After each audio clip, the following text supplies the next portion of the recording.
Este episodio es traído gracias a Despertando Mentes Argentina. Grandes mentes, grandes ideas ahora en Argentina. Registro gratuito en www.despertandomentes.com. Hola y bienvenidos a un episodio más de Despierta tu Mente. Yo soy Miguel García y entrevisto a personas que han logrado despertar en diversas áreas y han encontrado el sentido y un camino para lograr resultados. Ellos te comparten sus ideas, experiencias y conceptos útiles para apoyarte a tomar acción en tu día a día. En esta ocasión, platicamos con Hiram Ibarra, fundador del grupo I Thrive Go y OLAG, autor de Emotional Kangaroo, Life Machine y Six Pack for Life, creador del programa Disrupción e Innovación 360. Él estudió en la Universidad Federal do Paraná un MBA en agronegocios. De formación es contador público y es un ejemplo claro de innovación, reinvención. El día de hoy nos compartirá un poco de sus experiencias y grandes ideas para despertar la mente. Así que comenzamos. Y bienvenidos a Despierta tu Mente, un podcast en el cual tenemos como objetivo apoyarte a generar ideas, despertar, pero sobre todo a tomar acción. Y el día de hoy tengo como invitado a Hiram Ibarra. Hiram, bienvenido. Muchísimas gracias, de verdad, muchas gracias por darme la oportunidad de compartir y co-crear. Es un placer, Miguel. Muchísimas gracias, Hiram. Fíjate que algo que me llamó la atención de ti, y a mí me gusta entrar como muy directo en estos podcasts, eres de formación contador. Hubo un momento en el que aprendiste a la mala el tema de reprogramarte. Tenías un buen trabajo y ¿qué fue lo que aprendiste de esta lección? Híjole, es una gran pregunta y de verdad estoy muy agradecido que lo hagas porque yo hago hincapié a veces en este tema de la profesión. A ver, te platico muy rápido. Yo estudio contaduría pública, soy emprendedor desde los 14 años. Ahora sí que dicen que tiene sus ventajas y sus desventajas tener TDA, que hoy le llaman déficit de atención. En aquel entonces, estoy hablando de hace 30 años, pues mi papá y mi madre así de, oye, ¿cómo controlamos a este amigo? Y mis padres comerciantes, mis abuelos, pues dijeron, llevémoslo a trabajar. Y encontré, no en el trabajo, en la actividad del emprendimiento, mi gran pasión. Y entonces yo tenía una duda, decía, yo veía cómo sufrían, lo digo con mucho respeto, mis abuelos, mis papás, con el tema de los números, los impuestos y demás. Y dije, bueno, yo quiero ser empresario. Y un día mi abuelo me dijo, ¿qué es ser empresario? Empresario es el que tiene empresas. Y le dije, pues sí, dice, nosotros no tenemos empresas, tenemos changarros, tenemos negocios. Entonces yo dije, ¿cómo hacemos para tener empresas? Un tío mío que es contador y que actualmente es mi socio, le pregunté, porque soy un eterno preguntón. Y entonces fui y le dije, oye, ¿qué hago para poder saber cómo administrar, cómo hacer una empresa, Y me dijo, pues administración. Y le dije, bingo, voy a ser administrador. Pero él me dio el gran regalo y que le estoy eternamente agradecido a mi tío Manuel, que dijo, bueno, yo te recomiendo que seas contador, porque un contador puede ser administrador y un administrador no puede ser contador. Y esa fue mi decisión, el por qué me metí a estudiar contaduría pública, para saber manejar los números. Tal cual. Hubo este punto de quiebre porque estás trabajando, tenías un buen empleo y uno de tus jefes te dice, pues, ¿sabes qué? Es momento de irse, ¿no? Entonces, Sí. Cuéntanos un poquito de esto, porque ese fue un punto de inflexión en el cual hubo este despertar, esta activación que hoy te permite tener más cosas de las que vamos a hablar adelante, pero para mí es importante saber qué fue lo que ocurrió, qué fue lo que te dijo este jefe. Fíjate que de ahí, a ver, como contador salgo, me voy a trabajar a una exportadora de mango. En esa exportadora de mango conozco a Iván Bennett, que en ese momento, un australiano aquí en México, traía un producto que para mí fue casi mágico, quizá mi ignorancia, quizá mi inexperiencia, pero podía aumentar 30-40% la producción en mango. Y yo decía, oye, esto es magnífico. Y hice clic con él en mi inglés muy mocho, voy a ser honesto, por ahí les digo, pero a veces no me creen. Mi maestro de inglés fue el diccionario Larousse. Yo nunca estudié inglés. Yo traducía palabra por palabra de los emails que me mandaban. Y bueno, Google Translate, que apenas empezaba y todo esto, ¿no? Pero en ese entonces me toma él como asesor, porque paulatinamente me convertí en asesor fiscal y asesor de negocios. Y de ahí me pidió que registrara el producto en México, lo hice. Después de eso, empiezo a trabajar para él se convierte en mi cliente y me ofrece trabajo de planta. Y me dice, oye, vente a trabajar con nosotros, conmigo, por supuesto, para empezar esta actividad aquí en México de Austar. Yo ya había visto cómo funcionaba el producto y demás, y le dije, perfecto. Y entonces empiezo a trabajar con él, pero él renegaba mucho y me peleaba mucho porque decía, y digo, sorry, a lo mejor nos ofendemos algunos, pero dice, qué increíble que seas como eres, pero entiendo porque eres mexicano, lo cual a mí cada que decía eso me dolía. Y yo le decía, ¿por qué hablas así de los mexicanos? Me dijo, no, no nada más de los mexicanos, de los latinos. Entonces yo decía, bueno, este tipo, qué poca, ¿no? Porque está aquí, está en mi país, ya sabes, ese nacionalismo de no me respeta y bla, bla, bla. Y un día llego con mi abuelo y le digo, oye, fíjate que este señor así asado, y mi abuelo en paz descanse, me dice, a ver, pues es tu jefe. Bueno, tiene un punto, ¿no? Es cierto, es mi jefe, pero te voy a decir qué sucedía, Miguel, en concreto. Yo llegaba tarde, mentía, manipulaba, procrastinaba, no era exacto, me pedía cosas, no las hacía y mentía, y entonces volvía a llegar tarde, y entonces ya sabes, el ahorita, que eso es bien básico acá, ¿no? El ahorita que se puede significar cuánto, un segundo, una hora, una semana, un año. Entonces, ahorita.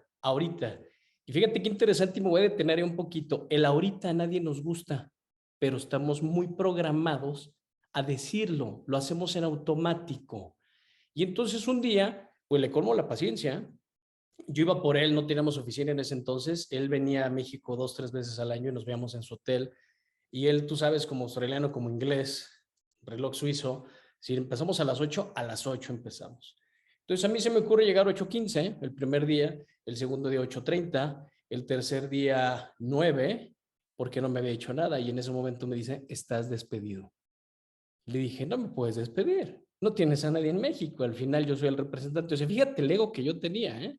Te estoy hablando hace 20 años, Miguel, hace 20 años ya era egocentrista. Y entonces, ¿qué sucede? Que me despide, voy a casa de mi abuelo y llega mi abuelo y me dice, ¿qué estás haciendo aquí? Y después llega mi padre y dice, ¿qué estás haciendo aquí? ¿Qué no estabas trabajando? Le dije, ¿sabes qué? Che australiano me dijo que me fuera. Y entonces mi papá me pregunta, ¿qué hiciste? Nada, o sea, le doy los resultados, vendo, estoy haciendo mi trabajo, la justificación. Y entonces me dijo mi abuelo, no, no, no, ¿qué hiciste? Dije, bueno, él se queja porque llegó tarde, pero cumplo los resultados. A lo cual mi abuelo volteó, con mi papá se le quedó viendo, me volteó a ver mi abuelo y me dijo, si yo fuera tú, iba y le pedí una disculpa, porque tiene razón, simplemente te está molestando que te diga tu verdad. Y sí, eres un impuntual, sí eres un mentiroso y sí, no terminas las cosas. Cuando me dice eso mi padre, imagínate, yo me sentí pues regañado, por supuesto, y entonces voy, le hago caso a mi padre y voy y a mi abuelo con Iván, y le digo, oye, por favor, dame otra oportunidad. Ok, él llegaba aquí nada más por 4 días, entonces al otro día lo dejé al aeropuerto y en el aeropuerto, antes de que se metiera a la sala de espera, me dijo, eres como el elefante, Irán. Y yo, ¿qué tiene que ver un elefante en todo esto? Me dijo, bueno, ve y busca la historia del elefante. Se fue y empecé a buscar la historia del elefante, Miguel, y resulta ser que es cierto, y hoy día lo platico en mis conferencias, ¿no? El elefante, si tú te fijas, tiene una cadena y desde pequeño se la ponen y él lucha y lucha y lucha y no se puede soltar, crece, lucha, no se puede soltar y deja de hacerlo porque se lastima. En ese momento recibe una programación. Cuando yo escucho esta palabra programación, para mí fue como, ah, caray. Y entonces ahí empieza mi primer acercamiento con el tema del cerebro, con el tema de cómo funcionaba. Me empezó a gustar. Oye, ¿cómo funciona mi cerebro? Me metí a todo este tema de PNL, programación neurolingüística, empecé a investigar mucho tema de neurociencia, el tema del TDA, que yo no sabía que tenía TDA. Yo sé que tengo TDA porque mi hijo tiene TDA y entonces dicen, pues de algún lado viene, y me empiezan a decir de dónde viene el TDA y de pronto me preocupé, o más bien qué era el TDA, pero después dije, oye, a ver, aquí hay algo interesante y lo dijiste muy bien. Ese es el punto de inflexión, es lo que yo llamo hoy la disrupción, que en realidad es la disrupción, es el punto de inflexión. Y ese fue el parteaguas para mí, Miguel. Para mí en ese momento era o cambias, en palabras de Iván Bennett, o cambias o te despido y ahora sí va a ser real. Y nunca creas que dependo de ti. Imagínate un empresario como él que hoy día tiene 85 años, Bueno, hoy ya no es mi jefe, me dio la oportunidad de comprar lecciones durante todos estos años. Entonces hoy somos socios, es mi compadre, es un gran mentor, lo quiero muchísimo, él está en Australia, pero me dio el regalo más grande y es, no importa lo que pase en tu familia, ni en tu pasado, ni lo que haga tu papá, ni tu mamá, ni tus tíos, ni tus primos, ni lo que observas, es lo que decides el día de hoy para cambiar y para elegir mejor. Y ese fue mi punto de inflexión. Y entonces ahí, lógicamente, rompí el molde del contador, ¿no? Porque dicen, otra etiqueta, es que los contadores son cuadrados. Pues aquí está el ejemplo que no es así. Y lo digo con mucho orgullo. Totalmente. Además de que, bueno, de repente la gente que nos escucha puede decir, oye, de contador al agro. Voy a contar un poquito acerca de don Pablo y de tu papá. Cuando vieron a este niño inquieto, a los 14 años te regalan una finca de limón. Y llega este momento en el que dices, bueno, me voy a hacer millonario, esto va a ser diferente, pero de repente te dicen, bueno, sí, ahora quién va a recoger los limones, quién los va a vender, y ese es tu primer acercamiento al agro. Por alguna Exactamente. razón te vas a este tema de la contaduría pública, pero creo que hubo algo que te quedó como muy claro, que tu abuelo decía que si quieres que te vaya bien, haz lo que los demás no están dispuestos a hacer. Y bueno, eso te llevó a abrir el Mercosur en el tema del agro. Cuéntame un poquito, ¿cómo estuvo este rollo? Totalmente. Fíjate que esa experiencia también es una gran experiencia la validación. Es decir, cuando llegó ese tema de los limones, pues para mí fue sorprendente. Imagínate ver, era una de las primeras fincas de alta densidad aquí en Jalisco y mi padre y mi abuelo, como bien lo dijiste, me dice, oye, pues son tuyos los limones. Y dije, ¿son míos? Soy millonario. Dice, sí, son tuyos, pero tienes que cosecharlos, empacarlos y venderlos. Historia rápida, lo hice, me iba a las 5 de la mañana. Te voy a ser honesto, en 3 días dije, no sé qué diablos estoy haciendo aquí, porque terminé, ya sabes, con las manos, todo. Pero, híjole, cuando fui a venderlos fue la gran experiencia de mi vida, porque yo llegué con mis limones en estos costales o arpillas que les llaman, a venderlos a un mercado que está aquí, que se llama Felipe Ángeles, que es como una central mayorista, y nadie me preguntaba. Y una persona que estaba ahí me dijo, chavo, aquí no vas a vender eso. Ya están maduros, pasa esto, pasa el otro, bla, bla, bla. Yo era nuevo en eso, ¿estás de acuerdo? Le digo, oye, ¿y qué hago? Y me dice, ahí hay un tianguis, vete a venderlos al tianguis. Y le dije, ya no voy a vender el tianguis. Me dice, bueno, ¿es eso? O a ver, ¿qué haces? Cosa interesante, Miguel, cuando volteo a buscar a mi papá, ya no estaba. Y entonces dije, ¿ya dónde se fue? Y me dejó. Y lo odié en ese momento. ¿Y cómo es posible que me haya dejado? Viejo hijo, ¿cómo me dejó? Pero entonces este señor, y ahí aprendí algo a la simplicidad, la simplificación. Llegó y me dijo, mira, ahí hay una bolsa y una lona, hijo, acompáñalo, ponle ahí una medida, ponte a vender. Y me llevó al tianguis en la calle. Acá en México tú sabes que hay mucho tianguis, digo, quizá en otros países son los mercados. Entonces, en fin, cuento rápido, 10 de la mañana, yo no me he vendido nada, la persona que estaba al lado mío me dijo, o gritas o vendes. Yo dije, yo no voy a gritar, o sea, yo no soy tianguero. Qué pena, qué vergüenza, sáquense. Pero cuál ha sido mi sorpresa que a las 12 del mediodía, sin desayunar, y ahí es donde entra la regla de que el estómago vacío enseña y el bolsillo también, ¿ok? Y entonces se me juntaron esas tres que se leen mucho. El corazón roto porque mi papá me había dejado. A ver, tenía 14, 15 años, estaba haciendo drama, es la edad del drama. Después, sin dinero. Y por último, con hambre, con hambre. Y entonces llegó el que cobra la plaza. Es decir, tú pagas por vender, o sea, por utilizar un pedazo de calle. Yo no sabía, le digo, ¿cómo que tengo que pagar? Le dije, pues toma 1 kilo de limones y llévatelo. Y me dijo, no, no, no, no, no, a ver. Imagínate que hiciéramos eso con todos los puestos. Voy a pasar en 1 hora, o vendes o te quitas.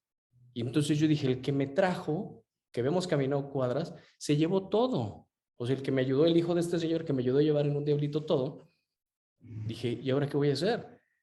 Pues la gran necesidad me hizo gritar y vender y enfrentar el miedo y la vergüenza y la frustración y el rechazo. Todo eso ahí en el tianguis.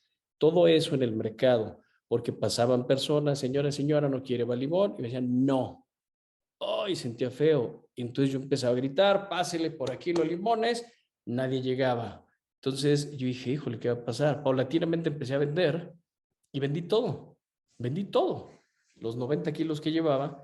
Y entonces esa para mí fue una gran lección. ¿Y qué sucedió? ¿Y por qué lo menciono tan a detalle, Miguel? Porque cuando entró después con Iván y me quedo para abrir mercado fuera de México, la mejor enseñanza que yo tenía era: ve y toca puertas, ve y valida, ve y enfrenta el miedo. Entonces, el primer país que yo abrí fue Colombia. Me subió un avión, me invitó a la Cámara de Comercio de Bogotá a una feria que se llama Alimentec. Llegué a Bogotá. Yo era el único mexicano como comprador allá, internacional, lo cual me dio más miedo todavía. Pero ahí conocí a uno de mis mejores socios, que fue Jaime Barrero, el cual le estoy completamente agradecido por todo lo que me enseñó y lo que aprendí y lo que compartí con él. Y abrimos Austar Colombia. Y eso fue en el 2010. Y entonces de ahí, pues empecé a abrir otros países. Abrí después Perú, Chile, en Centroamérica otros 3, 4 países, digo Honduras, Salvador, Costa Rica, Nicaragua, Panamá, y en un lapso de 5 años más abrí casi 8 o 9 países, con con la misma metodología que los limones. Vas, tocas puertas, esperas que te rechacen, sí, pero de cada 10 a lo mejor te rechazan 5, los otros 5, 3, va a haber posibilidades, pero 2 o 1 al menos vas a cerrar. Entonces, todo eso fue lo que me hizo a mí abrir esos países, enfrentar esos miedos, y hoy sé que no hay otra forma de poder lograr algo si no lo intentas. Lógicamente da miedo, sí, sí da bastante miedo. Ese es un hecho. El episodio anterior tuve la oportunidad de platicar con Alex Nava y él explicaba algo así. Su libro se llama Grita y Explota, y explicaba que hay gritos que son necesarios hacer, o los sueltas o te los callas, pero si te los callas no creces. Está interesante este grito, ¿no? Como de gritar limones, ¿sí? Y yo estoy seguro que esa experiencia se quedó grabada en tu mente y que probablemente, justo por esto dijiste, mejor me pongo a estudiar para contador, y la vida, Dios, el universo, lo que sea que crean, te llevó de nuevo al agro, ¿sí? Sí, Y te llevó para enfrentar más cosas, para seguir gritando, porque no creo que sea sencillo ir pararte en un evento de este tamaño y de repente ser el único mexicano, ¿no? sí, no, Porque de no, repente no. preguntas, bueno, ¿y los demás dónde están? ¿No? Así Es como fue. de, ¿y quién va a ser mi competencia? Y tienes de dos, digo, eso está padre, no hay competencia, no hay todo este tema difícil, pero cuando empezaste no había redes sociales, no había, y fue gritar. Hoy día de repente, si le pegas a este tweet, a este video en Insta o en TikTok, ya fregaste. Pero hace 20 años, pues ni de coña que pasara algo como eso, ¿no? Entonces, Totalmente. sí, creo que esta parte de encontrar el de dónde viene, el para qué, es bien importante. Y esto me lleva a hacerte la pregunta obligada en todos mis podcasts. Para ti, ¿qué es despertar la mente? Muy buena pregunta. Para mí despertar la mente es realmente cuestionarte en el momento de la inflexión, de la disrupción, ese por qué, ese why. Y por ahí digo, lo vamos a platicar adelante con el tema del six-pack, pero agregaría algo, que yo me detenga a decir, quiero despertar a partir de mañana, es bastante complicado. Es muy raro el caso que diga, ok, voy a despertar mañana. Generalmente viene después de una sacudida y viene, por ejemplo, de diferentes eventos. En mi caso, el tema de Ivan Bennett con el tema de él es como el elefante. Pasaron, yo tengo muy marcados estos siglos de 7 años, entonces pasaron otros 7 años y hubo una quiebra, entonces pasaron otros 7 años y hubo una caída personal, pasaron otros 7 años y hubo otra sacudida más. Y justo es donde esa es una de las razones por las que empecé a hacer todo este tema humano. ¿Por qué? Porque, a ver, sí estuve acompañado de grandes éxitos, sí, claro, pero este punto de despertar la mente debe de ser por convicción desde el corazón. Ojo, el decir mente, yo era un tipo racional. Yo creí que con estudio y que con capacitación iba a lograr todo. A ver, sí es parte de, pero hace algún tiempo me di cuenta que o conecto la mente con el corazón para poder expresar algo o no se va a lograr nada. Entonces, para mí despertar la mente tiene que ver con una sacudida emocional, mental, física y emocional. Para mí ese sería el pum del punto del despertar. Sería algo así como conectar el corazón con la razón, ¿no? Sí, sí, para poder cuestionarme que realmente lo que pienso, sí, es exactamente lo que estoy sintiendo. Exacto. Y Y, hoy lo pongo así en preguntas, por eso, y creo que lo han visto en el TikTok, que hago una simple pregunta. ¿Cómo conecto el corazón con el corazón, perdón, la razón con el corazón para poder expresarlo? Y termino totalmente. diciendo, no lo sé, siéntelo. No es piénsalo, porque si lo pienso, la mente es muy caramba y me va a dar la razón y me voy a llenar de ego, que también ya pasé por esa etapa, ¿eh? Porque mi mente racional me dice, claro que puedes lograr lo que tú quieras, ve tu trayectoria, pero Claro. mi salud emocional era, hey, no, atiende este tema. Entonces, sí, es una gran pregunta, gracias por hacerla. Yehuda Berg dice algo así como en su libro de Satán, habla acerca que el ego es esta voz interna que de repente nos sabotea, pero también puede ser esa voz que nos pique el orgullo, por así decirlo, y nos mueva. Sí, Y este despertar te trajo a no solo escribir un libro, ¿no? Un, así es. tienes todo ya un programa que se llama Innovación 360, que lo haces de la mano de con una psicóloga, y ya tienes 3 libros, Six Pack for Life, Emotional Kangaroo y Life Machine, ¿cierto? Cierto. El primerito fue Six Pack for Life, del cual me gustaría hablar porque es un libro que estoy por terminar y me llamó mucho la atención. Digo, no voy a dar spoilers, pero esta metodología, 6 preguntas sencillas que cualquier persona se puede hacer, pero además que puedes aplicar para cualquier área de tu vida. No necesariamente te quieres dedicar al agro o tener una gran empresa. Esta metodología te permite preguntarte, ¿sí? Bajo una premisa mega importante, la honestidad, eh, ¿qué es lo que vas a hacer y cómo lograrlo? ¿No? Cuéntanos Totalmente. un poquito de dónde vino este tema del six pack.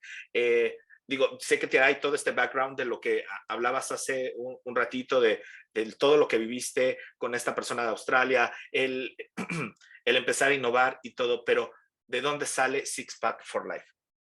Pues fíjate que hace 7 años justo, bueno, hace 10 años yo tuve una primera sacudida, como te decía, casi 11 años, que llego al hospital porque me iba a dar un infarto. Entonces, imagínate, yo tenía 32 años, 33 años, y el doctor me dice, ¿qué diablos está pasando? Eres demasiado joven. Bueno, esta inquietud y esta parte de andar corriendo, yo tenía una aceleración y un rush increíble. Y entonces, digo, imagínense para abrir tantos países en tan poco tiempo, porque la realidad es poco tiempo, pues me la pasaba viajando, lo cual me encanta, lo sigo haciendo, pero ahora de una manera mucho más ordenada. Pero bueno, hace 7 años tuve la gran oportunidad de tocar fondo en un tema personal, en un tema empresarial. No tengo empacho en decirlo, lo pueden encontrar en mi libro de Emotional Kangaroo, tampoco se los voy a compartir en su totalidad, porque se trata de que lean todo el contexto, pero eso me llevó a replantearme dos cosas, Miguel. ¿Realmente estoy haciendo lo que me apasiona? Y recordé algo que era, bueno, necesito capacitarme, empecé a estudiar, yo no vengo de una familia empresaria, vengo de una familia muy resiliente, muy luchadora, desde abajo, de la cultura del esfuerzo.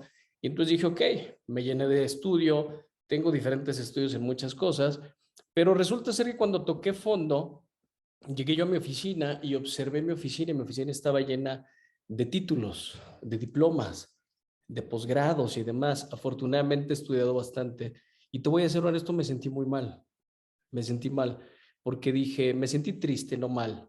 La emoción correcta es triste y decepcionado, porque entonces observé que con tanta escuela no tenía la capacidad de poder comunicarme. Entonces, cada que yo estudiaba algo llegaba y se lo quería poner, como dicen, con calzador a mi equipo. Entonces te puedes imaginar, mi equipo era de, este amigo ya se fue a hacer un diplomado, agárrense, porque cuando llegue va a empezar a mover todo. Y así fue, me fui a hacer un posgrado a Kellogg, a Miami, y uno de los facilitadores nos regaló un libro que se llama Overmanagement, Kit Cunningham. Y yo le dije, oye, necesito tu ayuda porque fíjate que tengo un problema con mi equipo, bla, bla, bla. Me dijo, sí, ¿cuál es tu problema? Le dije, para ser honesto, todos son una bola de idiotas. Y me dijo, muy interesante, Irán. Invítame a cenar y te doy la respuesta correcta. Ah, El vale. problema eres tú. Tal cual, Claro. tal cual. Me fui a cenar con él, me platicó su vida, regreso y en la entrada del hotel dije, oye, no puedo creer que no me has dado la solución. Dijo, ¿cuál era tu tema? Yo estaba molesto y le dije, mi equipo, que es una bola de idiotas. Me dice, ah, sí, claro. Dice, bueno, el staff, los colaboradores son el reflejo del director. Buenas noches. Cuando me dice eso, me fui en shock, otro punto de inflexión. Y me subí a mi cuarto y les platico que es como la película de Jerry Maguire. Empecé a llorar, literal, empecé a llorar. Y observé el nivel de incongruencia con el que estaba viviendo. Y entonces me di cuenta y regresé a esta historia de los limones a ese tiempo, donde yo no entré a ver, yo no me dediqué y me dedico a hacer empresas para haber sido incongruente. Y fue un gran shock. Y empecé a escribir, alguien me dijo una vez, cuando te sientas mal, escribe. Nunca lo había hecho, empecé a escribir por qué estaba en los negocios, por qué estaba en las empresas, por qué me había convertido en empresario. Regresé a la historia del campo de los limones y me di cuenta que no era, te digo, para el tema de ser como era.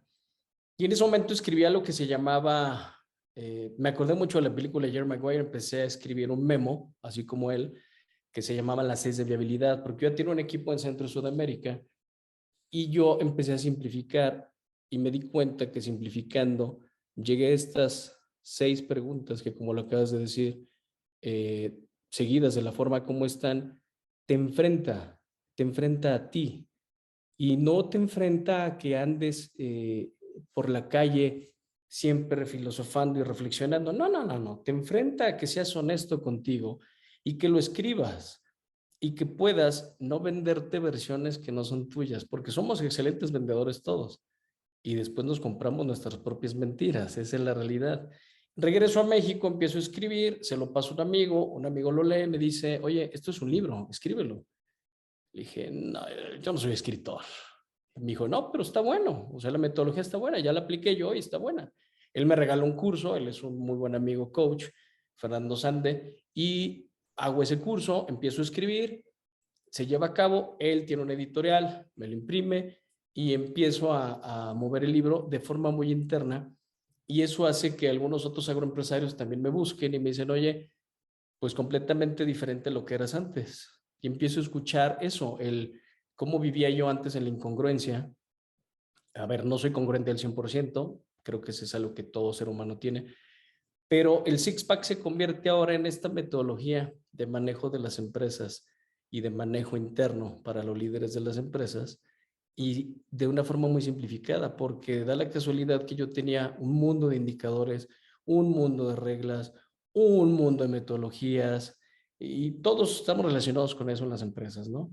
Pero el Six-Pack realmente te enfrenta y te da solución y te pone en una realidad. Más que un libro es una guía y entonces llegó el Six-Pack y con ese Six-Pack empezamos a manejar las empresas, empecé a validarlo y renuncié a mi título de director de Latinoamérica para convertirme en coach. Después me certifiqué en Points of View, que tú conoces muy bien ese sistema, en Nueva York. Llegué a México, empecé a aplicarlo. Fui con el consejo, con los dueños de la empresa y les dije, oigan, pues quiero ser el coach del grupo. Y me dijeron, no, estás muy loco, ¿no? ¿Cuál coach del grupo? Y le dije, bueno, déjenme intentarlo por lo menos, no sé, un año. Y bueno, 2018 y 2017 y 18 fueron los mejores números del grupo. Y me di cuenta de algo muy importante, Miguel, es la parte humana. ¿Cuántas veces nos olvidamos de la parte humana? Y que cada uno de nosotros está pasando un proceso. Y entonces, si yo no identifico ese proceso y llegas y me pones con calzador una metodología complicada, no voy a decir nombres, pero muchísimas, pues me paso más tiempo entendiéndolo. Voy a poner un ejemplo muy rápido y que lo pueden aplicar a cada uno de ustedes en sus emprendimientos o sus empresas. Vayan y pregunten a sus colaboradores si realmente saben manejar un Google Drive. Y van a decir, ay, Irán, qué idiotez. No, no, hey, les puedo apostar que más de alguno de ustedes que nos esté escuchando tiene duplicado o triplicado un archivo. Porque nadie se detiene a decir, oye, la pregunta del millón, ¿cuál es el objetivo del Google Drive? Y nos da miedo preguntar eso. Pero después pasan los años y llego yo a revisar mi Google Drive y veo que hay 2.500 archivos y digo, ¿cuándo pasó esto? Bueno, ¿cuándo me tomé la pausa simplemente para preguntar? ¿Me sigues? Entonces, esta parte me di cuenta que haciendo preguntas, que es una de las bases del coaching, y combinando otras metodologías, como también me formé como por el MIT como formador de emprendedores, pues me di cuenta que entre más simplificación haya, mejores resultados tienes. Y de ahí es donde siguió el Six Pack y de ahí es donde a la fecha sigue el Six Pack. Y bueno, ahora ya estos otros dos libros, que paradójicamente el Six Pack, que fue el primero, se convierte en el tercero en este programa de disrupción e innovación. Y muy probablemente, digo, no he leído Emotional Kangaroo ni el de Life Machine, pero quiero pensar que es este proceso del despertar y de repente en este proceso de despertar, y eso es algo bien interesante y es una de las razones por las cuales también yo estudié coaching, es este tema, y ojo, no tengo nada en contra de los psicólogos, el psicólogo va mucho y cuéntame qué pasó atrás, y el coaching va totalmente enfocado en qué está pasando ahora, muévete, ¿sí? Entonces, muchas veces en este rush en el que andamos constantemente en el trabajo, estamos buscando el resultado, pero es bien importante lo que decías, el factor humano, de repente, actualmente trabajo con algunas empresas y el mayor problema es la parte emocional de cada uno de sus integrantes. Yo cuando inicio sesiones de coaching, la primera o la segunda sesión hablo solo de ellos. ¿Sí? A partir de la tercera ya empiezo a hablar de números, resultados, qué está pasando, porque si tú no conoces a la persona, difícilmente te vas a dar cuenta que a lo mejor su mayor problema es que no sabe cómo usar Google Drive, ¿no? Totalmente, ¿No? totalmente. Entonces, ese es el menor de sus problemas. Tal vez el problema tiene que ver con cómo ha enfrentado y aceptado todo lo que viene alrededor. Este proceso de acompañamiento que hacemos mediante el coaching y que hacemos con preguntas, una vez que lees el Six Pack y te das cuenta de, oye, no manches, son preguntas que ya me he hecho la diferencia y eso es algo que a mí me gusta mucho, ¿no? Tony Robbins dice que no busques encontrar el hilo negro, que busques algo bueno y que lo mejores. Las preguntas ahí estaban, lo único que hiciste fue ponerlas en orden para que la gente que lo lea o que le llame la atención este libro, simplemente despierte. Y dependerá de ti, a lo mejor a alguien en ese six pack se le ocurre hacer un 12 pack, cabrón, ¿no? Porque siempre el 12 es mejor a veces, ¿no? Totalmente. Entonces, hoy quiero darte las gracias por habernos compartido todo esto. Irán, ¿dónde te pueden encontrar?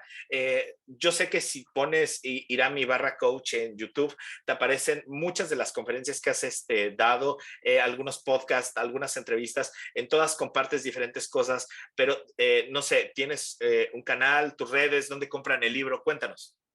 Gracias. Primero que nada, agradecerte y dejarles una pregunta que acabas de poner sobre la mesa y es cierto, es, ¿qué necesito para realmente convencerme que el camino que estoy llevando debe de cambiar? Y ahí anoto, no lo sé, siéntanlo, porque lo acabas de decir muy bien. Y nada más para acotar, Life Machine es acerca de los cambios y Emotional Kangaroo es exactamente un tema de emociones. El programa es The Emotional Kangaroo Life Machine Six Pack for Life. Es un programa de disrupción e innovación en 360 grados, donde me encuentran en Instagram, Iram Ibarra, así como está mi nombre, H-I-R-M, Iram Ibarra. Ahí comparto algunas frases dentro de toda esta locura del cambio, porque hay que estar verdaderamente loco para seguir tus sueños y tu pasión y no darle cuentas a nadie más que con el que duermes y el del espejo que eres tú. Y esta parte, de verdad yo los invito a que se cuestionen hacia dónde van, pero que antes de hacer cualquier cambio, pidan ayuda. pidan ayuda a un coach, a un mentor, a un psicólogo, a especialistas, porque hoy por hoy el tema interesante, y lo acabas de decir, es si quiero despertar, vengo listo para despertar o voy a hacer grandes cosas, lo cual, como bien lo dijiste y lo dice Tony, y me tocó estar con él en alguna ocasión, keep it simple. Y eso es exactamente lo que hoy día yo estoy haciendo, mantenerlo simple con el tema del Six Pack for Life. Y los libros están en Amazon, lo pueden buscar también como Irán Ibarra o Six Pack for Life, Life Machine, Emotional Kangaroo. Están en Audible también. Entonces, lo que yo pueda contribuir, con todo gusto. En YouTube tengo un canal, pero la realidad es que mis en redes hoy por hoy, las de mayor uso son Instagram. En TikTok estoy como Agribusiness Coach. La verdad es que este tema de las redes para mí también es bastante nuevo. Y dijiste hace rato algo bien, bien padre que yo les digo en mis conferencias. Cuando yo inicié no había nada de esto. Hoy utilicen esas herramientas porque prácticamente estos temas electrónicos trabajan para ti. Yo hubiera deseado haber tenido lo que tienen ahora hace 20 años, aunque ya suena bastante viejito diciendo eso, pero es la verdad. Y nada, yo agradecido de poder contribuir, de co-crear, de compartir. Esta es una gran compartencia para mí y te lo agradezco. Interesante, nada más para que la gente no vaya a decir, ay, dijo compartencia. No, explica qué es compartencia, porque tengo 2 o 3 personas que igual se infartan. Oye, habló muy padre y al final la regó, ¿no? Cuéntame, Sí, ¿qué es la bueno, compartencia? fíjate que esto se lo debo a Álvaro Cuevas, que también colaboró conmigo en el Emotional Kangaroo, que es un artista, y a Marcela, que es una colaboradora también con ella, con él, perdón. Pero un día Marce me hace una entrevista y entonces me dice, oye, Iram, hoy vamos a hacer una compartencia. Y yo, honestamente, te voy a ser honesto, ¿eh? Yo sí dije, está mal. O sea, ¿por qué me dice compartencia? O sea, ¿de qué habla? Y me dio pena en ese momento preguntarle. Al final del programa le dije, oye, ¿me puedes decir qué es eso? Y me dice, Irán, si existe, no te me quedes viendo feo. Compartencia es compartir desde la esencia, desde esta parte donde estoy siendo honesto, estoy siendo vulnerable, estoy compartiendo algo de lo que yo tengo, de lo que quiero compartir, pero sobre todo, y que gracias a Marce Figueroa lo pude identificar. ¿Qué tan abierto estoy hoy para compartir contigo desde el corazón, desde esta compasión, desde esta habilidad blanda que a muchos nos hace falta y que hoy por hoy estoy convencido que tenemos que desarrollarlas? Entonces, sí, gracias por decírmelo, porque sí, luego de pronto no sabes cómo me mandan mensajes ahí en Instagram de, oye, dijiste mal esto, oye, dijiste mal el otro. Pero bueno, también mi respuesta es, soy humano. Hoy quiero ser humano, no con títulos. Entonces, tengo derecho a equivocarme. Claro, muchísimas gracias, Iram. Y si nos están viendo o escuchando, no se te olvide activar la campanita, suscribirte. Si nos estás escuchando, ya sabes, califica el podcast para que llegue a más gente. Recuerda que estamos en iVoox, iTunes, YouTube y demás redes sociales. Así que por mi parte es todo. Te recuerdo que lo más importante es que estés dispuesto a despertar tu mente. Hasta luego.